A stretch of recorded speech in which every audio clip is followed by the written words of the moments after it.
இன்றைக்கான lunch menu பார்க்கலாமா? இன்றைக்கி வந்துட்டு ஹோட்டல் ஸ்டைலில் ஒரு சாம்பார் சாதம் நல்லா தொல்லைன்னு கொஞ்சம் ஸ்பைஸியாக பட் டேஸ்ட்டு செம்மையாக இருக்கும். இதில் பீன்ஸு, கேரட்டு, முள்ளங்கி, மாங்காய், முருங்கைக்காய் இதெல்லாம் போட்டுட்டேன். சூப்பராகவே இருக்கும் சாப்பிட்றதுக்கு.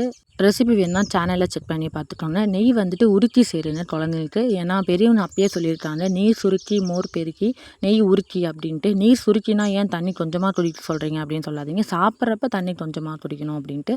நெய் வந்து நல்லா உருக்கி அதை ஆளுக்கு ஒரு டீஸ்பூன் போல் ஊற்றிட்டு சைடிஷ் தான் நான் பொட்டேட்டோ ஃப்ரை பண்ணேன். பட் பொட்டேட்டோ வேணாம் என் ரொட்டீஸ் சொல்லிட்டாங்க. ஸோ அவங்களுக்கு மட்டும் கொஞ்சமாக வத்தல் ரெடி பண்ணி பேக் பண்ணிவிட்டேன்.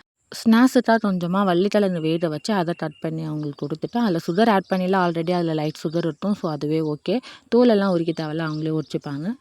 சுடு தண்ணி எப்பயும் போல் ஆற வச்சு அதையும் பேக் பண்ணி இன்றைக்கான லஞ்சையை ரெடி பண்ணி அவங்களுக்கு சொல்ல காமிச்சிட்டேன். வீடியோ பிடிச்சிருந்தா ஃபாலோ பண்ணிவிட்டு லைக் போட்டுக்கோங்க. நாளைக்கான வீடியோவில் பார்க்கலான்னு சொல்ல மாட்டேன். ஏன்னா Saturday, Sunday 2 days holiday. So அதனால் மண்டேக்கான லஞ்ச் மெனுவில் பார்க்கலாம்.